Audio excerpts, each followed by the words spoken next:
The Scherazade, a Gymelith piloted by Alan Shazar, an elite knight of the Kingdom of Asturia, commander of his own troops, and one of the three main protagonists of the classic 90s isekai that's not Inuyasha but similar in some ways, the Vision of Escaflowne.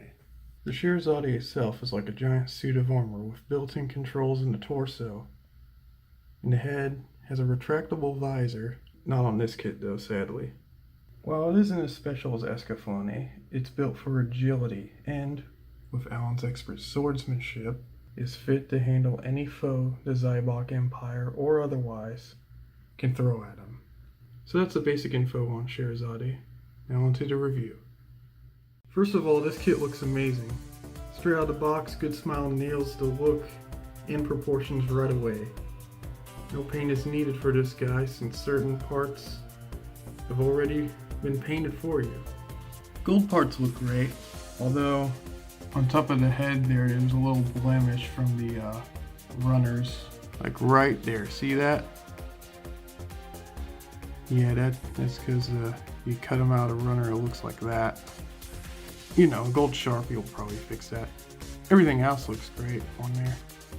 Red gems on the shoulders have silver paint on the other side, so they have that extra shine when light's brought upon them.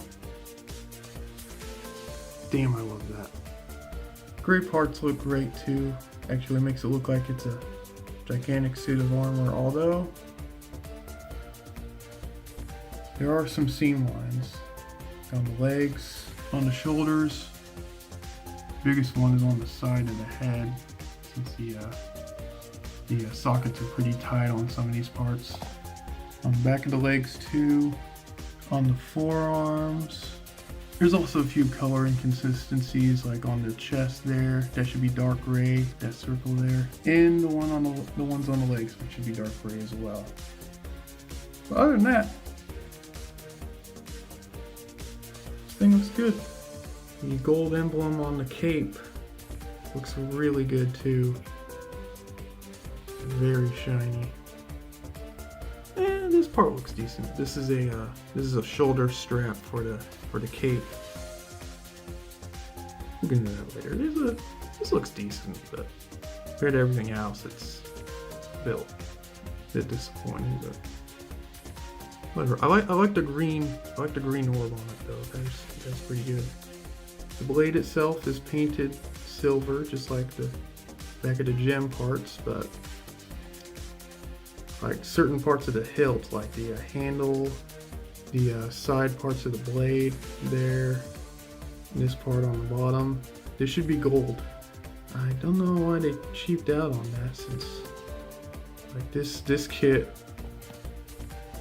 was worth $70 by the way. So you probably use a gold Sharpie on there too, but like for the handle will just rub off. So if you're skilled enough, you could probably paint it.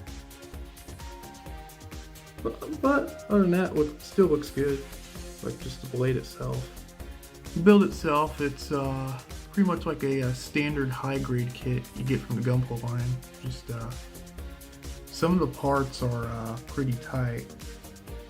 Some of them are tight, others are just decently fit.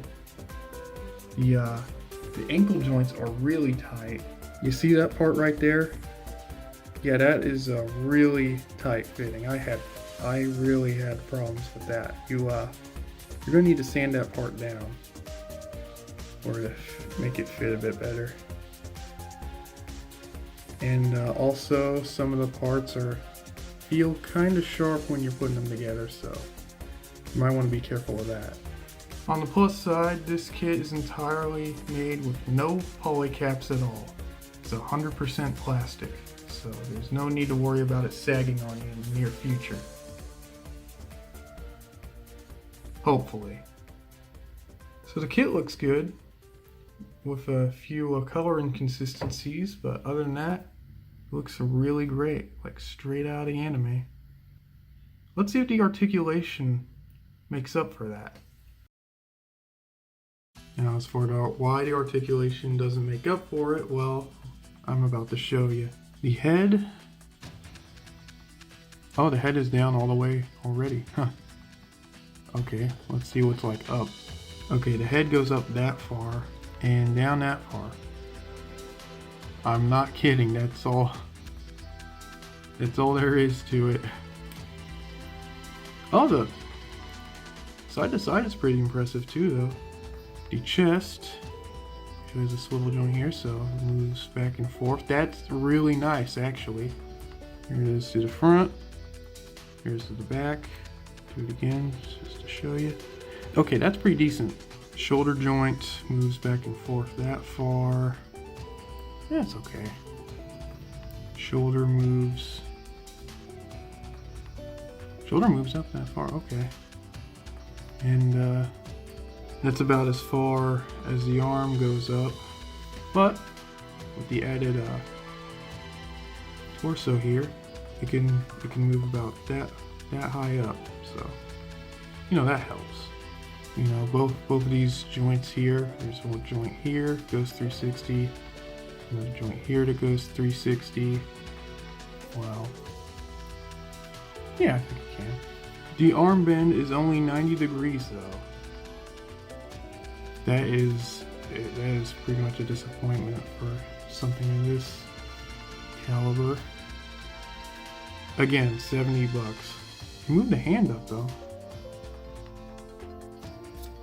Leg goes up that far, moves back only that far, even with no back skirt blocking it.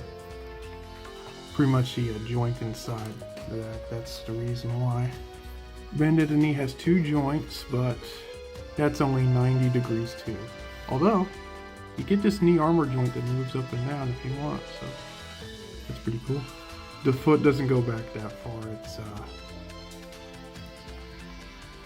but it goes forward that far though.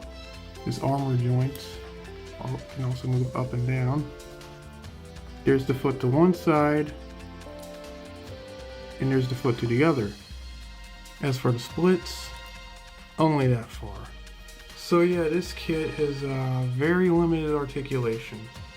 Yeah, again, I got this for 70 bucks, and yeah, this pretty much shows that this kit is a glorified high grade from like the early 2000s, just with a really good paint job to it. That's really disappointing since I really like this character.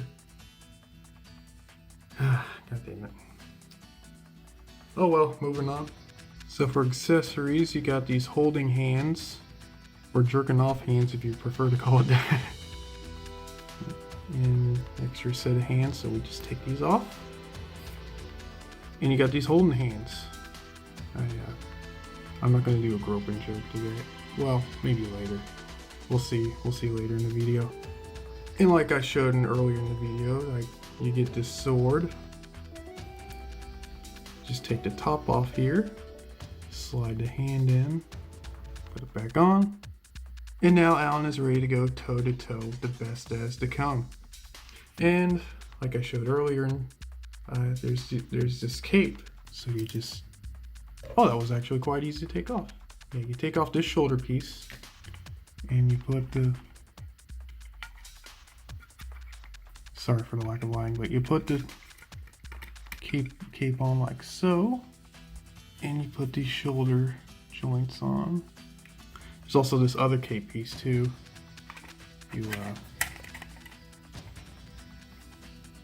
Crap, I think I fucked up. Hang on.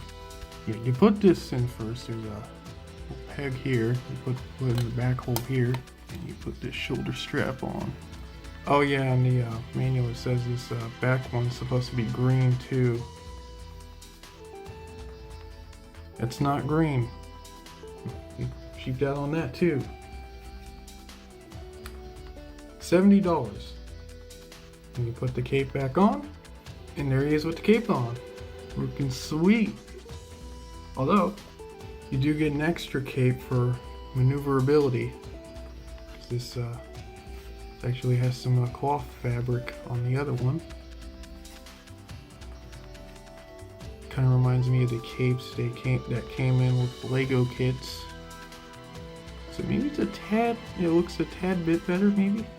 Same thing as the other cape, you just put it on the back like so. Strangely enough, this was easier to get on than the plastic shield. Another thing, there's a hole in the crotch area, you know, usually. Although this figure doesn't come with an action stand, but I managed to get myself a new action base. Say it with me, everyone. Put in the gooch, and that's what it looks like in the air. Pretty neat, although again, I wish the articulation was better because the legs just kind of look. Oh wow, still looks really cool. All right, now time for size comparisons. Here he is next to the Origin Scherazade Zaku 2, and it's just to be a bit taller. Here he is next to a Master Grade kit.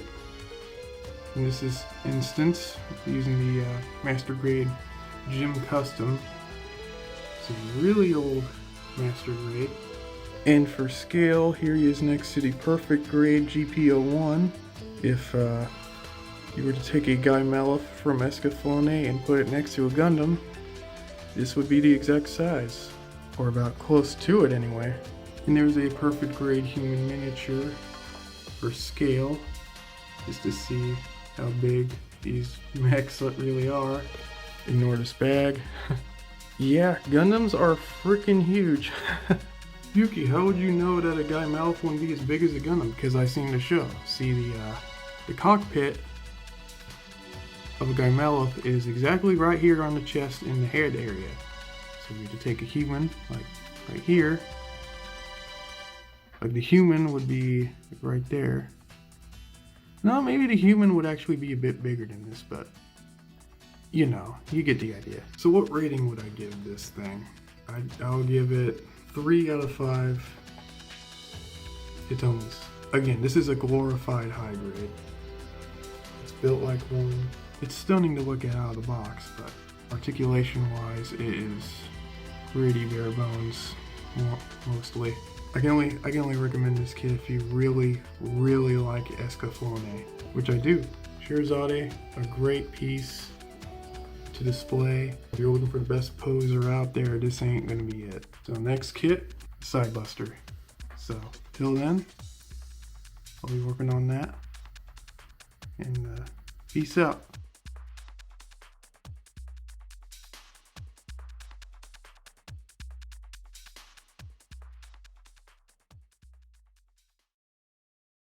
Mite, mite! 手持って、手持って。